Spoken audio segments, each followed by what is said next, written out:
Hello everyone, welcome to all of in learn IAS. तो हम next question देखेंगे 2020 mains का, जो जीएस पेपर 4 इथिक्स इस टॉपिक से रिलेटेड है। क्वेश्चन जो था, जो इथिक्स इन पब्लिक एडमिनिस्ट्रेशन इस टॉपिक से रिलेटेड था। क्वेश्चन बहुत सिंपल और स्ट्रेट फॉरवर्ड था कि distinguish between laws and rules, discuss the role of ethics in formulating them. मतलब हमको डिस्टिंग्विश करना है कि लॉज और रूल्स, इनमें डिफरेंस क्या है, ये हमारा फर्स्ट पार्ट है। और दूसरा पार्ट आंसर का होगा कि ये दोनों का मतलब लॉज और रूल्स का, इथिक्स का रोल क्या है इन दोनों को फॉर्मुलेट करने में, लॉज और रूल्स को फॉर्मुलेट करने में इथिक्स का रोल क्या है। ठीक है, तो हम लेट्स स्टार्ट द डिस्कशन। तो इंट्रोडक्शन में सबसे पहले ये बताएंगे कि इथिक्स से एग्जामिन करते हैं हम कि एक ह्यूमन बींग्स को हम जज कैसे कर सकते हैं। इसका क्राइटेरिया कौन देता है हमको? वो क्राइटेरिया देता है इथिक्स।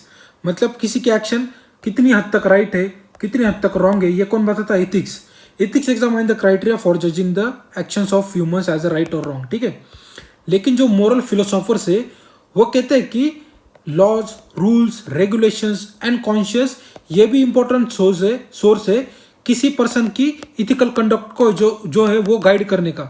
मतलब मोरल फिलोसोफर कहते हैं कि सिर्फ इथिक्स नहीं, लेकिन लॉज, रूल्स, रेगुलेशंस और कॉन्शियस ये भी इंपॉर्टेंट है किसी ह्यूमन को इथिकली गाइड करने के लिए, उसके कंडक्ट को इथिकल बनाने के लिए। ठीक है, मतलब इथिक्स के साथ साथ क्या होना चाहिए? सिर्फ इथिक्स काफी नहीं है किसी पर्सन को अच्छा बनाने के लिए, लेकिन लॉज और रूल्स भी होने जरूरी है। सोचो अगर हमारे इंडिया में सिर्फ इथिक्स होता कि आप इथिकली अच्छे हो और आप अपने अपने हिसाब से कंट्री को गवर्न करो, क्या कंट्री हमारी उस तरह से चल पाएगी?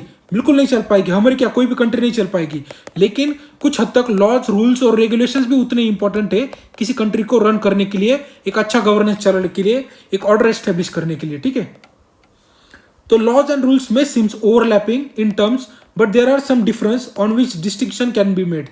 लॉज एंड रूल्स हम कुछ जगह पर ओवरलैप करते हैं एक दूसरे से। सपोज ये लॉज है, ये रूल्स है, तो ये दोनों एक दूसरे के साथ कुछ एरिया में ओवरलैप करते हैं, लेकिन इनकी जो कुछ माइनर जो इनमें डिफरेंसेस है वो उनका डिस्टिंक्शन जो है वो बताता है। जैसे कि नेक्स्ट बॉडी में हम पार्ट करेंगे कि what is the difference between laws and rules. ठीक है, सिंपली बताएंगे, ज्यादा घिसना नहीं है। ठीक है, तो सबसे पहला कि रूल्स क्या है, लॉज क्या है, बेसिक लैंग्वेज में बताएंगे डेफिनेटली कि rules generally focus on the individual good. ठीक है, मतलब रूल जो होते हैं वो इंडिविजुअल के लिए होते हैं, आप ऐसा समझ लीजिए, और वो इंडिविजुअल गुड पर फोकस करते हैं।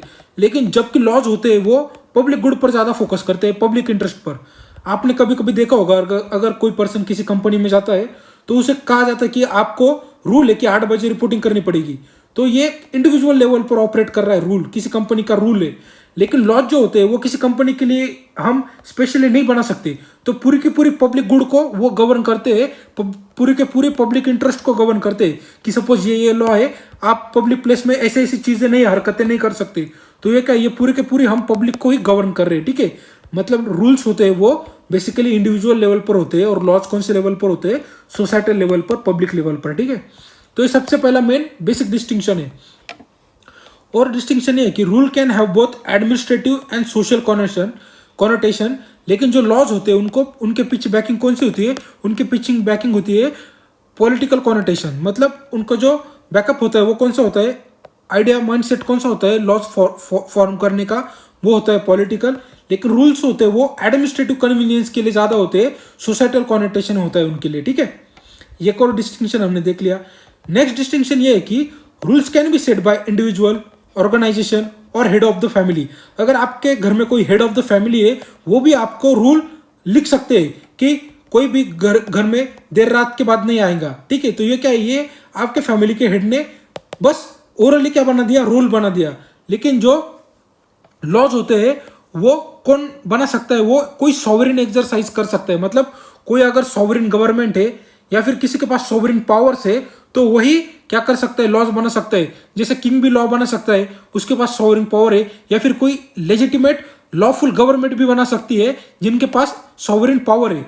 तो मतलब रूल्स कौन से लेवल पर है? इंडिविजुअल लेवल पर, ऑर्गेनाइजेशन लेवल पर, फैमिली लेवल पर, जबकि जो लॉज है वो सॉवरेन या फिर गवर्नमेंट लेवल पर ऑपरेट करते हैं। ठीक है, नेक्स्ट डिस्टिंक्शन ये है कि रूल आर प्रिस्क्राइब। मतलब जैसे कि ऑफिशियल कोड होता है जो किसी गवर्नमेंट को अप्लाई होता है। जैसे कि एग्जांपल दिया है मैंने कि कोई गवर्नमेंट ऑफिशियल है, उसको अगर कोई रूल अवॉइड है तो वो सिर्फ उसके देश में नहीं होगा, लेकिन अगर वो अब्रॉड भी जाएगा किसी ट्रिप के लिए, फिर भी उस ऑफिशियल को उस रूल को फॉलो करना ही पड़ेगा, ठीक है। ड्रेसिंग कोड हो गया या फिर बहुत सारी चीजें हो गई जो उसको अब्रॉड में भी फॉलो करनी पड़ेगी। लेकिन लॉज होते हैं वो मोस्टली नेशनली ऑपरेट करते हैं टेरिटोरियल बाउंड्री को। देखो कभी कभी जो लॉज है वो एक्स्ट्रा टेरिटोरियल भी बना सकते हैं हम, जैसे कि अगर कोई इंडियन है, अगर वो ब्रिटिश में जाकर भी वहां पर बिजनेस कर रहा है तो भी उसको टैक्स लॉज जो है वो अप्लाई होंगे, उसे हम कहेंगे एक्स्ट्रा टेरिटोरियल लॉज। लेकिन हम अपने इंडिया के लॉज वहां के ब्रिटिश जो सिटीजन है उस पर अप्लाई कर सकते हैं क्या? नहीं कर सकते। मतलब सिर्फ इंडियन सिटीजन को ही अप्लाई होंगे। मतलब लॉज नेशन ऑपरेट नेशनली, सिर्फ नेशनल सिटीजन होंगे उन पर ही लॉज ऑपरेट करेंगे। मतलब उनकी जो है वो टेरिटोरियल बाउंड्रीज फिक्स रहती है और सिटीजन अब्रॉड होने के बाद भी गवर्न नहीं करते डोमेस्टिक लॉज से। मतलब अगर आप सपोज ब्रिटेन में गए, वहां पर आपको ड्राइविंग करनी है तो क्या इंडिया के रूल अप्लाई होंगे वहां पर? नहीं। वहां पर कौन से रूल अप्लाई होंगे? वहां पर रूल अप्लाई होंगे ब्रिटेन के। So citizen abroad are not govern by the domestic laws. मतलब हमको इस पॉइंट से समझ में आ गया रूल जो होते हैं वो अब्रॉड में भी वो सेम होते हैं, मतलब उसको फॉलो करना पड़ सकता है। लेकिन लॉज जो मोस्टली होते हैं, फिक्सली नहीं कह सकते लेकिन मोस्टली होते हैं, उनको जो है वो नेशनल कॉनोटेशन होता है, उनको टेरिटोरियल जुरिस्डिक्शन सिर्फ एक डोमेस्टिक कंट्री में ही ऑपरेट होता है, ठीक है। नेक्स्ट डिस्टिंक्शन हम देखेंगे, rules are more flexible, they have lighter consequences when broken. मतलब रूल्स को अगर आप ब्रोक कर दोगे तो आपको ज्यादा पेनल्टी नहीं होंगी, लेटर फॉर्म में पेनल्टी मिल सकती है, कॉन्सिक्वेंसेस ज्यादा सीरियस नहीं होंगे। लेकिन जो लॉज होते हैं वो इनफ्लेक्सिबल होते हैं, आप जैसा चाहो वैसे फ्लेक्सिबिलिटी उसमें नहीं पा सकते। कि सपोज अगर किसी को ये लॉ है कि XYZ पब्लिक में आप ये काम नहीं करोगे, तो आप उसके लिए फ्लेक्सिबिलिटी नहीं मांग सकते गवर्नमेंट से कि आप मुझे फ्लेक्सिबिलिटी दे दो कि मैं ओपन पब्लिक में जाके ये काम कर सकूं। ऐसा नहीं होता। जो होते हैं लॉज वो इनफ्लेक्सिबल होते हैं और उनके लिए स्ट्रिक्ट पेनल्टीज होती है। मतलब अगर आप उनको ब्रेक कर दोगे तो आपको जेल भी हो सकती है, सम केसेस में आपको डेथ भी हो सकती है। मतलब रूल जो होते हैं वो फ्लेक्सिबल और लाइटर होते हैं और जो लॉज होते हैं वो इनफ्लेक्सिबल, रिजिड और क्या होते हैं, स्टिफ होते हैं। पेनल्टीज में ज्यादा पेनल्टीज उन पर एक्ट होती है। तो हमने ये जनरल क्या देख लिया, डिस्टिंक्शन देख लिया रूल्स और लॉज में। तो ये बेसिक क्वेश्चन था। नेक्स्ट पार्ट ये है कि इथिक्स का रोल क्या है, कि हम लॉज और रूल्स को फॉर्मुलेट कैसे कर सकते हैं। इथिक्स का रोल बहुत इंपॉर्टेंट है। लॉज और रूल्स में इथिक्स होना बहुत जरूरी है, ठीक है, क्योंकि उससे सेंसिटिविटी आती है और ह्यूमन बींग्स किससे गवर्न करता है? सेंसिटिविटी से ही, डिग्निटी से ही, ठीक है। तो ethics books as a general rule of right living. Ethics से क्या पता चलता है?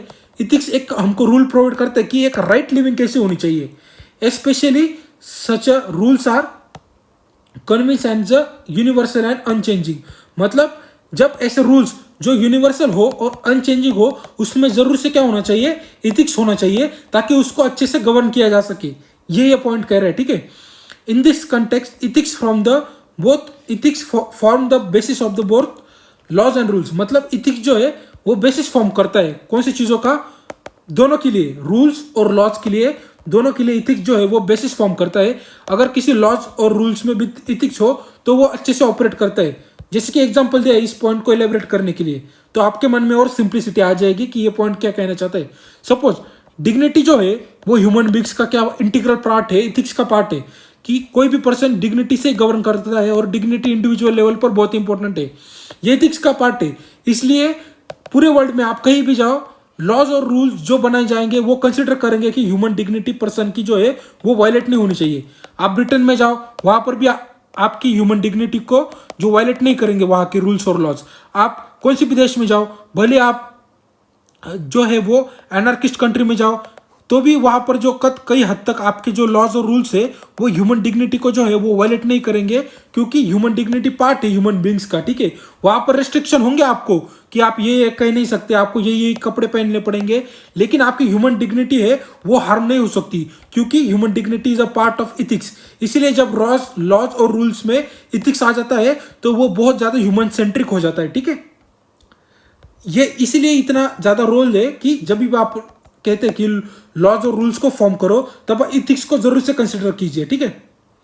नेक्स्ट पॉइंट हम देखेंगे, लेकिन कभी कभी क्या होता है, मेनी टाइम्स लॉज और रूल्स अनइथिकल, मतलब इथिक्स नहीं हो सकता कभी भी। मतलब हर समय ऐसा नहीं हो सकता कि आप लॉज और रूल्स फॉर्म कर रहे हो तो उसी में जरूरी नहीं है कि उसमें इथिक्स हो ही। सो ऐसे कौन से केस है, इसे कौन सा रीजन है जिसकी वजह से हर लॉज और रूल्स में जो है वो इथिक्स नहीं हो सकता। तो सबसे पहला पॉइंट यही है कि जो लॉज एंड रूल्स है उनका स्कोप लिमिटेड है, ठीक है। लेकिन इथिकल एक्शन क्या है, इथिकल एक्शन बियॉन्ड स्कोप जा सकता है। एग्जाम्पल देता हूं ताकि आपको अच्छे से समझ में आ जाए, ठीक है। सपोज एक जो कलेक्टर है वो किसी जिले में काम कर रहा है, ठीक है, लेकिन वहां पर बहुत ज्यादा सूखा आ गया है और हर तीसरे साल में सूखा आ रहा है, मतलब 3 साल हो गए सीरियली सूखा आ रहा है। पहले साल भी सूखा आया, दूसरे साल भी ड्रॉट आया, तीसरे साल भी ड्रॉट आया। तो अभी उस कलेक्टर पर बहुत ज्यादा प्रेशर है कि वो जो आके फूड ग्रेन्स है उसको रिलीज ना करे गवर्नमेंट के ऊपर से, वो उसी को ऐसे ही क्या करे, स्पॉइल होने दे। लेकिन मतलब क्या हुआ, उसका जो लॉज और रूल्स है वो लिमिटेड हो गए, लेकिन उसकी इथिकल एक्शन में भी बियॉन्ड स्कोप हो सकती है। उसको पता चल गया कि वहां पर लोग मर रहे हैं, तो वो क्या कर सकता है, वो फूड ग्रेन्स के गोदाम जो है वो खुले कर सकता है फॉर द पीपल बियॉन्ड, मतलब रूल और लॉ को ब्रेक करके उसके आगे जाके ethical action as a consideration of human beings, लोगों को बचाने के लिए वो क्या कर सकता है, वो जो लॉज और रूल्स है कि फूड ग्रेन्स को भी छोड़ देना चाहिए, ऐसा वो ब्रेक कर सकता है।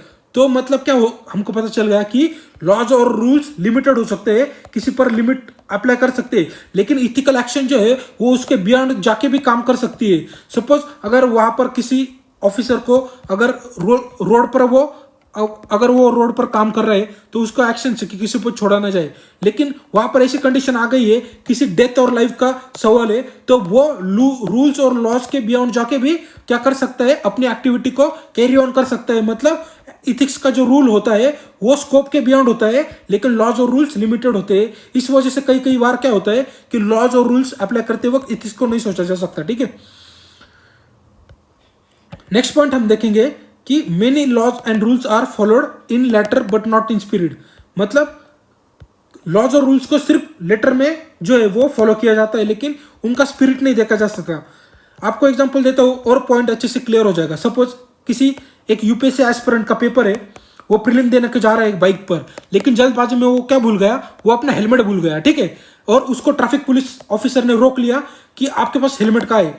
तो वो जो एस्पिरेंट है उसने कहा कि मैं जल्दबाजी में भूल गया, मेरा पेपर है, ठीक है। तो उस ऑफिसर ने कहा आपको फाइन भरना पड़ेगा, लेकिन उस जो एस्पिरेंट है उसके पास वॉलेट भी नहीं है, क्योंकि एग्जाम हॉल में वॉलेट अलाउड नहीं होता, और उसके पास फोन भी नहीं है, तो उसने ये दोनों चीजें घर पर छोड़ दी है, तो इसलिए वो किसी को कांटेक्ट भी नहीं कर सकता और फाइन भी पे नहीं कर सकता। लेकिन उसका जो एग्जाम है वो बस 15 मिनट में चालू होने वाला है, और वो जो ट्रैफिक पुलिस वाला है वो उसको छोड़ ही नहीं रहा, क्योंकि ट्रैफिक पुलिस वाले को पता है कि उसको रूल फॉलो करना है कि किसी भी हेलमेट वाले को छोड़ना नहीं है। वो सिर्फ क्या वर्डिंग फॉलो कर रहा है जो उसको उसके ऑफिसर ने बताया।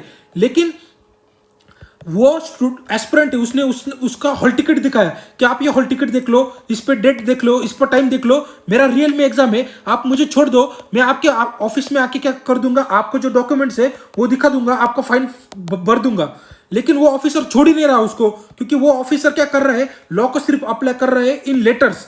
मतलब वहां पर जो वर्डिंग दी है कि किसी को छोड़ना नहीं है, वो उसी को फॉलो कर रहा है। लेकिन वो ऑफिसर स्पिरिट नहीं देख रहा कि वो बच्चों को एग्जाम को जाना का है, और वो कह रहा है कि वो वापस में आके फाइन भर देगा। तो ये क्या कर रहा है, मतलब लॉज जो होते हैं वो मेनी टाइम्स सिर्फ लेटर में फॉलो किए जाते हैं, स्पिरिट में नहीं फॉलो किए जाते। इसलिए जो इथिक्स है उसका पर्पज लॉ और स्पिरिट में डिफिट हो जाता है, ठीक है। फर्दर लॉज एंड स्पिरिट में change with time, but ethics remain universal and unchanging, ठीक है। तो इसी वजह से कई बार लॉज और रूल्स में इथिक्स का इंटीग्रेशन करना डिफिकल्ट हो जाता है, ठीक है। तो हम कंक्लूजन देखेंगे। कंक्लूजन में हम कहेंगे कि मॉडर्न सोसाइटी जो आज के टाइम में है, जहां पर system of laws and rules are closely related to ethics, कई मॉडर्न सोसाइटीज है वहां पर देखा गया है कि लॉज एंड रूल्स ये पार्ट हो चुके हैं इथिक्स का, मतलब हैंड इन हैंड चलते हैं, इथिक्स भी एक साइड और लॉज और रूल्स भी एक side, that they determine and enforce the right and duties। तो वो अच्छे से राइट एंड ड्यूटीज एनफोर्स कर पाते। लेकिन however laws and rules can be neutral, मतलब ऐसा नहीं है कि लॉज एंड रूल्स सिर्फ एथिक्स को ही फॉलो कर सकते हैं, वो कई बार न्यूट्रल भी हो सकते हैं, और they can be use to endorse the ethics, ठीक है। तो ये था आज के डिस्कशन में। Thank you very much for the discussion.